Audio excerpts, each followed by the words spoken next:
There are several videos on YouTube about how to make clay from dirt. But if you look at them, most of these guys aren't people with a background in clay at all. It's like they just Googled the subject and then made a video about it. I've been making clay from dirt my entire adult life. And I'm old. You know what that means? Hang on, because it's about to get dirty.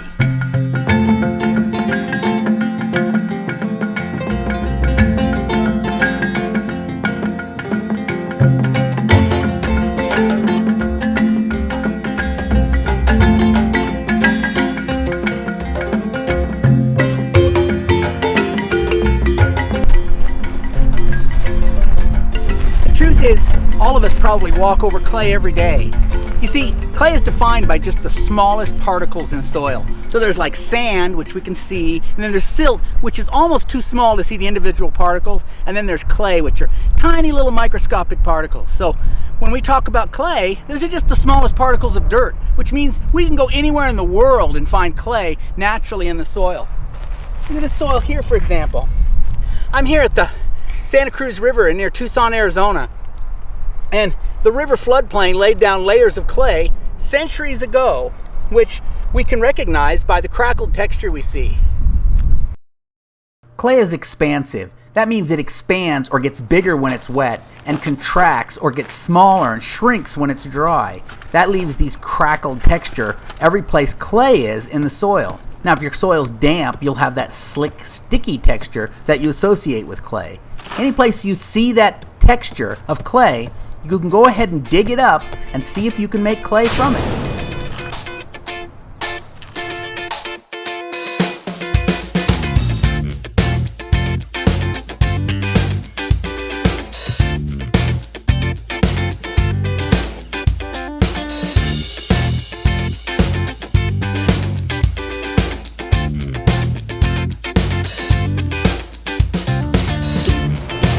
After you've collected your clay, all you have to do is grind it up.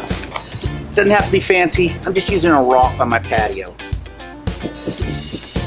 So it's real simple. You just want to pulverize the larger chunks down into a powder. It doesn't have to be perfect either.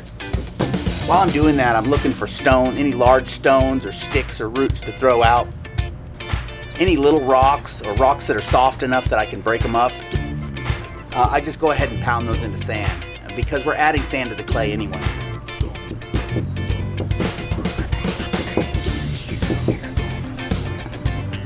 I usually use a corn grinder for this. Let me show you how that works. Basically, I just load the clay in the hopper on top, put a bowl underneath to catch the ground clay, turn the crank. Powdered clay comes out the front end. Make shorter work of it than using a stone on a patio. I'll put the link to this item down below in the doobly-doo if you're interested. Okay, once you get the clay all ground up, you need to mix in sand. Now that might sound strange, but remember when we were looking for the clay, we were looking for that crackled texture. That's because clay is expansive. When it gets wet, it expands, it grows, it gets bigger. When it dries, it shrinks, it contracts, and that causes those cracks. And so those same cracks we saw on the ground, those same cracks you see in the bottom of mud puddles, that same breakage will happen to your pottery if you don't add sand to it. That's your key to making clay that is going to be actually usable and not crack up when you're done. I got it all ground here, and we're ready to start adding sand to it. And we're going to add the sand before we add the water, because it's a lot less work to mix the sand and the clay up dry than it is to kind of knead it through wet. So first we add the sand to the clay, and then we add the water to the whole mixture and knead it together. Now, if your clay is not plastic enough, if it won't, when you've got it wet and you go to bend it, if it cracks, if it's not plastic means its ability to give, to move when it's wet. If your clay is not plastic enough, then you're going to have to do a different process. This process I just showed you, this is called dry processing clay, where we grind it, we add the sand, and then we wet it.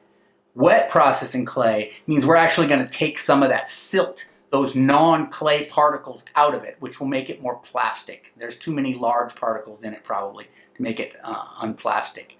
And so then you have to go through a process called levigation. And so I'll show you the video. I'll put the video link up here for the levigation process, it's a lot more involved, but that is the way you would make it more plastic if your clay had some difficulties. My best advice to you, if your clay is not plastic enough, find better clay. You know, look for the right spot to collect it. It's a lot less work than going through the levigation process. Okay, so when you're mixing your clay, we want to mix it in a ratio of about 4 to 1, which is 20%. So I just use a scoop. This is just like a Rubbermaid container or something, and I just scoop out 4 of these. And you can use any size scoop that is you know, suitable to the amount of clay you have. I might not even have 4 of these. I'm not sure right yet. I didn't pre-measure. Maybe I should have. This is my clay that I ground up. You can see it's pretty fine.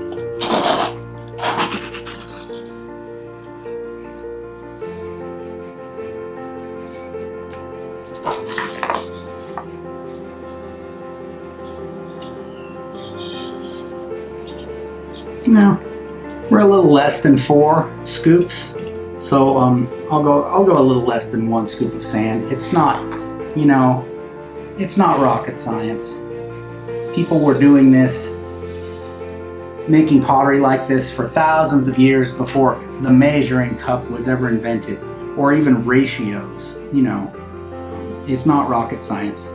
Somewhere around 20%, and it varies quite a bit based on the quality of the clay. Some clays automatically have enough grit in them that you don't have to add any sand. This is just a good average for most clays, which should help you.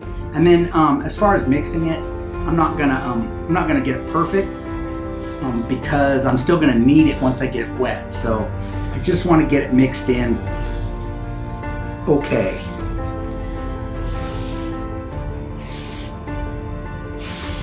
Something like that's probably pretty good.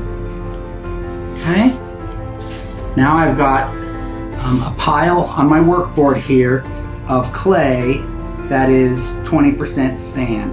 And that sand just came out of an old dry riverbed. You can get it any place, you know, that you can get sand.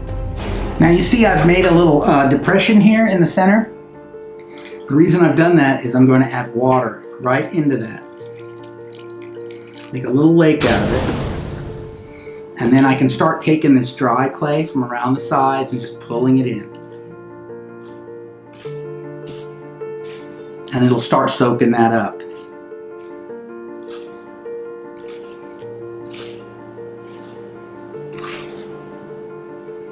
As that clay soaks into that water soaks into that dry clay, just soak it up.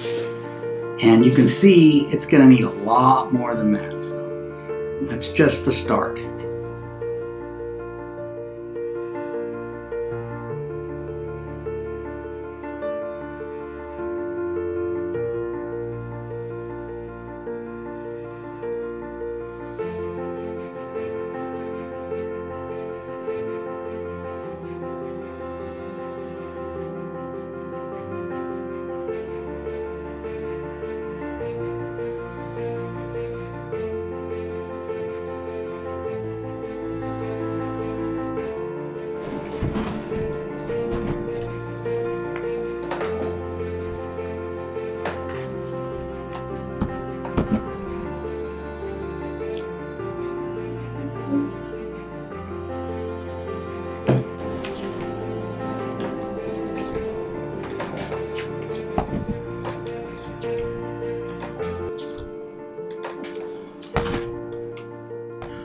Plasticity test now.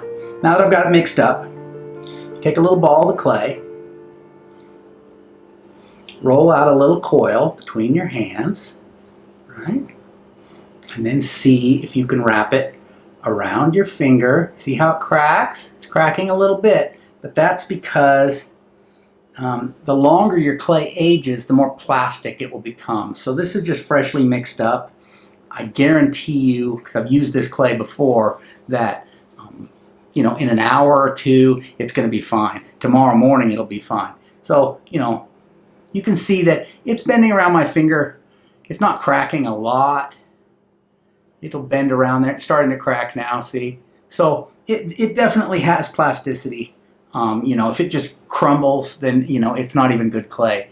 But this is plastic. It's just got a few issues. You can see again, it is bending, but if I bend too far, it comes apart, and that can be improved with time. So, like I said, I'll wrap it up in a plastic sack, and I'll let it sit until tomorrow before I use it.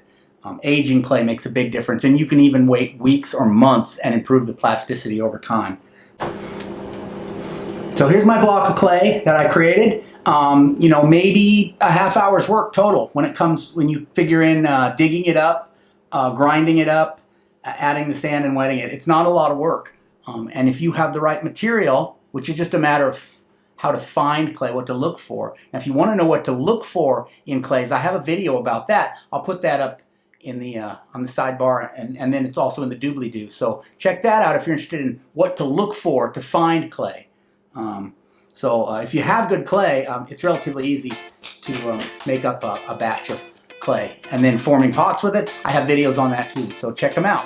If you like my videos, please subscribe to my channel so you know when new videos come out. I have a website, ancientpottery.how, where I teach all kinds of how to make primitive pottery and how to collect clay, how to fire outdoors. So check that out too. Okay? Thanks for watching. Catch you next time. Look at this pottery sherds right here. See that? The native people were able to find clay to make pottery wherever they lived, because there's clay everywhere.